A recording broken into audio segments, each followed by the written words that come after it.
নমস্কার বন্ধুরা, job updates and news চ্যানেলের পক্ষ থেকে তোমাদের সকলকেই স্বাগত।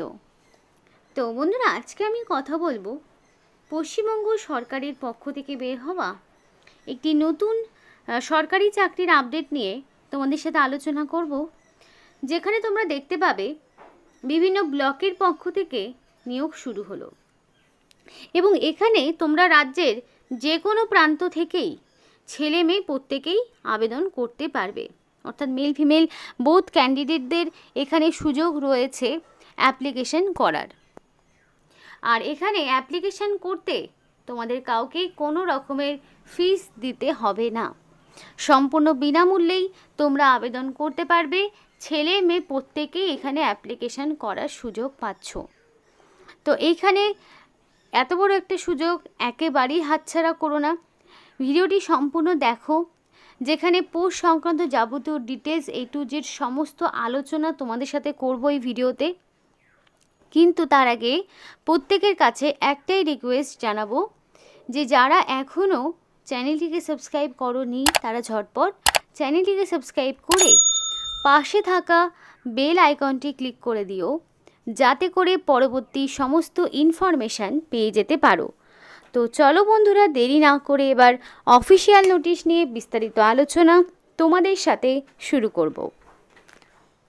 তো এটা একদম নতুন নোটিফিকেশন, যেটা গভর্নমেন্ট অফ ওয়েস্ট বেঙ্গলের পক্ষ থেকে বেরিয়েছে। এবং এখানে দেখো মেমো নাম্বারে রয়েছে 54/DPMU, এটা হচ্ছে তোমাদের মেমো নাম্বার। এবং নোটিফিকেশানটা তোমাদের বেরিয়েছে সেপ্টেম্বরের 10 তারিখে, 10ই সেপ্টেম্বর নোটিফিকেশান আউট হয়েছে। তো এখানে তোমাদের দু ধরনের পোস্ট রয়েছে এবং এই দু ধরনের পোস্টে তোমাদের বয়সটা কি চাওয়া হয়েছে সেটা একটু বলি। তো দেখো, বয়সটা তোমাদের হিসাব করা হবে 30শে সেপ্টেম্বর অনুযায়ী, মানে 30/9/2024 অনুযায়ী বয়সটাকে হিসাব করা হবে। এবং এই 30শে সেপ্টেম্বর অনুযায়ী তোমার বয়সটা মিনিমাম 18, ম্যাক্সিমাম 40, 18 থেকে 40-এর মধ্যে তোমার বয়সটা হতে হবে। আর এই 18 বছরের যদি এক মাসও কম থাকে এই 30/9/2024 অনুযায়ী, তাহলেও কিন্তু তোমরা আবেদন করতে পারবে না।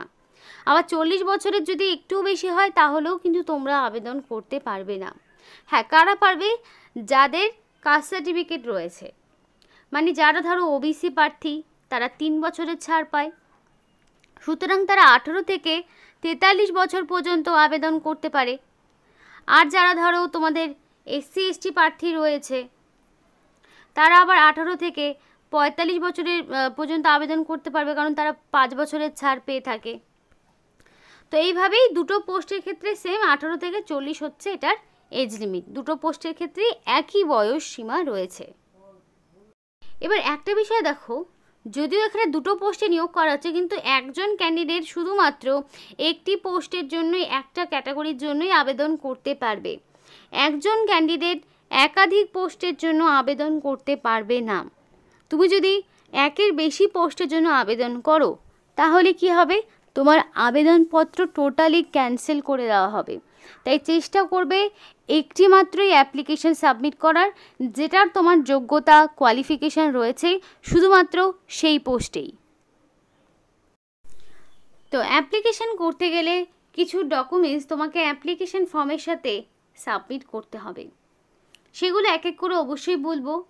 যেমন ধরো, তোমাদের রয়েছে এজ প্রুফ, বয়সের প্রমাণপত্র হিসেবে মাধ্যমিকের অ্যাডমিট কার্ড কিংবা সার্টিফিকেট তুমি দিতে পারো এজ প্রুফ হিসাবে, এবং সেই অনুযায়ী তোমার যা বয়স রয়েছে ঠিক সেইটাই তোমাকে কিন্তু দিতে হবে।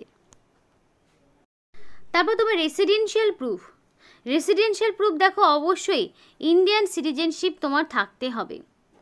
এবং তোমার নিজের লোকালিটি, তুমি চাইলে ভোটার কার্ড, চাইলে তুমি এখানে আধার কার্ড, এগুলো দিতে পারো। কিংবা তুমি গ্রাম প্রধান বা পঞ্চায়েত সেক্রেটারি বা লোকাল চেয়ারম্যানের পক্ষ থেকে তুমি কোনো সার্টিফিকেটও কালেক্ট করতে পারো যে তুমি তোমার এলাকার স্থায়ী বাসিন্দা কিনা, সেই প্রমাণপত্র তোমাকে সাবমিট করে দিতে হবে। আরও রয়েছে, সেগুলো এক এক করে এই ফর্মটি কীভাবে ফিল আপ করবে সেটার পাশাপাশি তোমাদেরকে জানাবো। তো দেখো, তোমাদের এখানে রিসেন্ট কালার পাসপোর্ট সাইজের ফটো, যেটা তোমাকে সেলফ অ্যাটাস্টেড করে দিতে হবে। এবার এই অ্যাপ্লিকেশন ফর্মটি পূরণ করবে যে যাতে কোনো রকম ভুল ত্রুটি না হয়। যদি কোনো ভুল ভ্রান্তি হয় তাহলে অ্যাপ্লিকেশন অটোমেটিক্যালি রিজেক্ট হয়ে যাবে। এবং প্রপার ডকুমেন্টস যেগুলো সেলফ অ্যাটাস্টেড করে দেওয়ার কথা সেই সবও তোমার সাথে কিন্তু থাকতে হবে অ্যাপ্লিকেশন ফর্মের সাথে। তো ফার্স্টেই রয়েছে যে তুমি কোন পোস্টের জন্য অ্যাপ্লাই করছো, সেই পোস্টটা তোমাকে মেনশন করে দিতে হবে। এবার অ্যাপ্লিকেন্টের নাম, তো তুমি এখানে তোমার নিজের নাম একদম মাধ্যমিকের পাশের অ্যাডমিট অনুযায়ী তোমার যা নাম রয়েছে সেইটা তোমাকে মেনশন করে দিতে হবে। তারপর তোমার ডেট অফ বার্থ এবং 30/9/2024 অনুযায়ী এক্স্যাক্টলি কত বছর কত মাস কত দিন হচ্ছে সেইটাও তোমাকে মেনশন করতে হবে। মানে তোমার ডেট অফ বার্থ থেকে 30/9/2024 অনুযায়ী কাউন্ট করবে। তারপর দেখো জেন্ডার, এখানে মেল ফিমেল প্রত্যেকেই আবেদন করতে পারবে। এবং ম্যারিটাল স্ট্যাটাস, ম্যারিড হতে পারো, আনম্যারিডও হতে পারো। দেন তোমার এখানে ফাদার্স নেম, হাজব্যান্ডের নাম, মানে তোমার এখানে গার্জেনের নাম বসাতে হবে। এখানে যেহেতু ছেলে মেয়ে প্রত্যেকেই আবেদন করতে পারবে, মেল ফিমেল প্রত্যেকেই আবেদন করতে পারবে, মানে ছেলে মেয়ে প্রত্যেকে আবেদন করতে পারবে, ম্যারিড আনম্যারিড প্রত্যেকেই আবেদন করতে পারবে। তো সেক্ষেত্রে তোমার যিনি বর্তমান গার্জেন রয়েছেন তার নাম তোমাকে দিতে হবে। এবার ক্যাটাগরি দেখো, তোমরা যেমন জেনারেলরা আবেদন করতে পারবে তেমনই এসসি, এসটি, ওবিসি, ইডাব্লিউএস প্রত্যেকে আবেদন করতে পারবে। জেনারেল হলে তো কোনো রকম ডকুমেন্টস সাবমিট করতে হচ্ছে না, কিন্তু যদি বাকি ক্যাটাগরির মধ্যে তোমরা পড়ো তাহলে কিন্তু সেই সার্টিফিকেট তোমাকে আপলোড করতে হবে। তারপর তোমার অ্যাড্রেস, এখানে মানে তোমার ফার্স্ট অফ অল ভিলেজের নাম, তারপর post office, police station, district, pincode সবটা দিয়ে দিলে, এটা কোরেসপন্ডেন্স অ্যাড্রেসের মধ্যে। তারপর পার্মানেন্ট অ্যাড্রেসের ঘরে দেখো village, street, post office, police station, district, pincode সবটা দিয়ে দিলে, এবং অবশ্যই তোমার মোবাইল নাম্বার এবং মেল আইডি। তো ভ্যালিড ফোন নাম্বার এবং মেল আইডি তোমাকে এখানে বসাতে হবে, যাতে করে সিলেকশন প্রসেসের সমস্ত ইনফরমেশান তুমি নির্দ্বিধায় পেয়ে যেতে পারো। তো অবশ্যই valid phone number mail ID দিয়ে অ্যাপ্লিকেশন করবে। এবার দেখো এখানে এডুকেশনাল কোয়ালিফিকেশনের যে জায়গাগুলো রয়েছে, এখানে তোমাকে ফার্স্ট অফ অল শুরু করতে হবে মাধ্যমিক থেকে। মাধ্যমিক কোন বোর্ডের আন্ডারে কী সাবজেক্ট ছিল, ইয়ার অফ পাসিং, কত মার্কস পেয়েছো, রেজাল্ট কী, পার্সেন্টেজ কী দিয়ে দিলে। ঠিক তেমনভাবেই তোমাকে আবার দিতে হবে উচ্চ মাধ্যমিক কোন বোর্ডের আন্ডারে কী কী সাবজেক্ট ছিল, ইয়ার অফ পাসিং, কী কী মার্কস পেয়েছো, রেজাল্ট, পার্সেন্টেজ তুমি দিয়ে দিলে। তারপর তোমার থাকবে গ্র্যাজুয়েশন কোন ইউনিভার্সিটি, কী subject, passing year, marks obtained, result এবং পার্সেন্টেজ।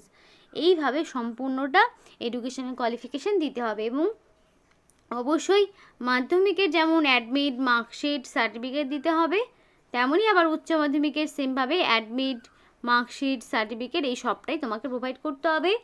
আবার গ্র্যাজুয়েশনের সমস্ত রকম সেমিস্টার ওয়াইজ যা যা রয়েছে সেইটাও তোমাকে এখানে আপলোড করতে হবে। এবার ওয়ার্ক এক্সপিরিয়েন্স যদি থাকে তাহলে দেবে, যদি না থাকে তাহলে দেওয়ার প্রয়োজন নেই। এবার কম্পিউটারের নলেজ তোমার চাওয়া হয়েছে, সেটা তোমার কতদিন রয়েছে, 6 মাস না 1 বছরের, এবং সেখানে কি গ্রেড রয়েছে সেই সমস্তটা দেবে। এবং যা যা তোমাকে ডকুমেন্টসের কথা বললাম, age proof, caste certificate, residential proof, educational qualification, ID proof সবটাই তোমাকে এখানে সেলফ অ্যাটাস্টেড করে এই অ্যাপ্লিকেশন ফর্মের সাথে এনক্লোজ করে দিতে হবে।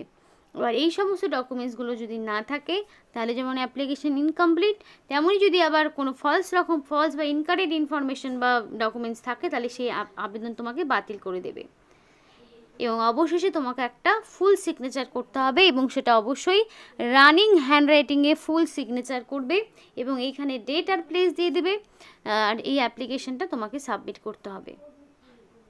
এবং এখানে অবশ্যই দেখো রিসেন্ট পাসপোর্ট সাইজের ফটো তোমাকে কিন্তু আপলোড করতে হবে। তো দেখো এখানে দুটো পোস্ট রয়েছে। সিলেকশন প্রসেসে পরিষ্কার বলা রয়েছে যে রিটেন এক্সামিনেশন হবে, যেখানে অবজেক্টিভ, মাল্টিপল চয়েস টাইপের কোয়েশ্চেন থাকবে, এবং অ্যাকাউন্টেন্ট, ডাটা এন্ট্রি অপারেটর। এই দুটো পোস্টের ক্ষেত্রে দেখো সাবজেক্ট কী রয়েছে। রিটেন এক্সামিনেশনে GK, current affairs, general mental ability, arithmetic, English এবং অ্যাকাউন্টেন্সি থেকে কোয়েশ্চেন 50 নম্বর, কম্পিউটার টেস্টে 40, ভাইবা থেকে 10, সব মিলিয়ে টোটাল 100 নম্বর।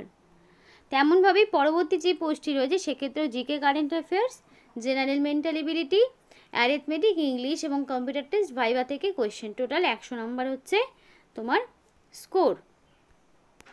এবং বলা রয়েছে short listed candidate in the written examination will appear for computer test এবং ভাইভা।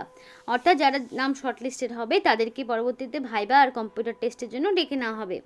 এবং ফাইনাল মেরিট লিস্টে তৈরি করা হবে রিটেন এক্সামিনেশন, কম্পিউটার টেস্ট এবং ভাইভাতে তোমরা যা নাম্বার পাবে তার উপর বেস করে তোমাদের নিয়োগ করা হবে। এবং সিলেকশন কমিটি, ডিপিএমইউ যারা রয়েছে সেই সিলেকশন কমিটি সেই ফাইনাল মেরিট লিস্টটা তৈরি করবে। তোমাদের অ্যাকাউন্টেন্সি এবং ডাটা এন্ট্রি অপারেটর যে পোস্টে নিয়োগ হচ্ছে সেখানে প্রথমটির জন্য অ্যাকাউন্টেন্সির জন্য কমার্স গ্র্যাজুয়েট হতে হবে, কম্পিউটারের নলেজ লাগবে। আর যদি তুমি ডাটা এন্ট্রি অপারেটর পোস্টে আবেদন করো তাহলে গ্র্যাজুয়েট ইন এনি ডিসিপ্লিন, অর্থাৎ তুমি সায়েন্স নিয়ে হোক, কমার্স নিয়ে হোক, আর্টস নিয়ে হোক, যে কোনো ব্যাকগ্রাউন্ড থেকে যদি মিনিমাম গ্র্যাজুয়েশন করে থাকো এবং কম্পিউটারে যদি এমএস অফিস বা টাইপিং স্পিড যদি তোমার জানা থাকে তাহলে তুমি অবশ্যই আবেদন করতে পারবে। এবং প্রথম পোস্টের জন্য 15,000 টাকা, দ্বিতীয় পোস্টের জন্য 11,000 টাকা পার মান্থ স্যালারি তোমরা পেতে পারো। আর নিয়োগটি তোমাদের করা হচ্ছে government of West Bengal, office of the sub divisional officer, শিলিগুড়ির পক্ষ থেকে। রূপশ্রী সেকশনে তোমাদের নিয়োগ করা হচ্ছে, ঠিক অনেকটা বিএসকের মতনই। এবং 10/9 তারিখে নোটিফিকেশান আউট হয়েছে। তোমরা কিন্তু যে কোনো জেলা থেকে আবেদন করতে পারবে। নির্দিষ্ট সময়ের মধ্যে তোমাকে অ্যাপ্লিকেশান এই নির্দিষ্ট ঠিকানায়, মানে ধরো এই যে এখানে তোমাদের ঠিকানাটা রয়েছে, এই যে ঠিকানায়, সেই ঠিকানায় তোমাকে কিন্তু অ্যাপ্লিকেশন পাঠাতে হবে। আর সেটা অবশ্যই 30 তারিখের মধ্যে। তো এখনও সময় রয়েছে, নির্দিষ্ট সময়ের মধ্যে অ্যাপ্লিকেশনটা করে ফেলো। আজকের মতো ভিডিওটি এই পর্যন্তই। এই ভিডিওটি যদি তোমাদের ভালো লেগে থাকে অবশ্যই লাইক করো এবং প্রত্যেকেই কমেন্ট বক্সে কমেন্ট করো যদি তোমরা যদি এই টাইপের মানে কম্পিউটার জানা বা তোমাদের ব্লক অফিস বা বিডিও অফিস, ডিএম অফিসে যদি কোনো রকম জব ইনফরমেশন পেতে চাও তাহলে অবশ্যই কমেন্ট বক্সে কমেন্ট করো। আর আমাদের চ্যানেলটিকে সাবস্ক্রাইব করে আমাদের সাপোর্ট করে যেও, আমাদের সাথে থেকো, পাশে থেকো। আর ভিডিওটি সম্পূর্ণ দেখার জন্য তোমাদের সকলকে অসংখ্য ধন্যবাদ।